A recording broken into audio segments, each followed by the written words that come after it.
Близко к сердцу. Именно так называется выставка социальных фотографий, которая разместилась в МФК «Зауралье».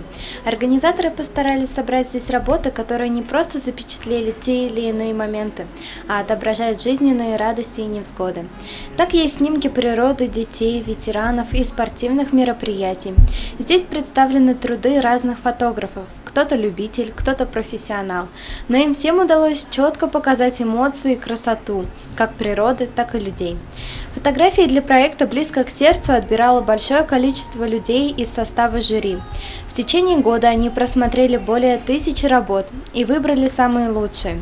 Всего выставка состоит из более чем 70 фотографий, сделаны 37 фотографами. Вдохновляет многое. Это как и фильмы, так и природа, так и люди. В общем, все, что окружает меня.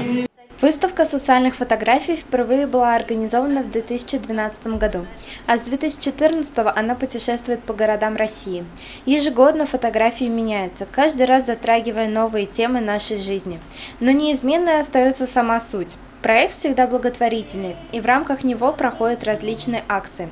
На этот раз организаторы поддержали республиканскую акцию «Помоги собраться в школу», сбор макулатуры и пожертвования для лечения детей. Данный проект направлен на то, чтобы люди с помощью фотографий смогли прикоснуться к социально значимым моментам, проблемам нашей республики, России в целом. Здесь представлены различные тематики. Это и дети, это экология, что очень немаловажно в год экологии. Это и люди пенсионного возраста, спорт, здоровье, культура. То есть организаторы попытались охватить все стороны нашей жизни. В МФК «Зауралье» выставка пробудет до 20 августа. На протяжении этих дней каждый может посетить ее совершенно бесплатно.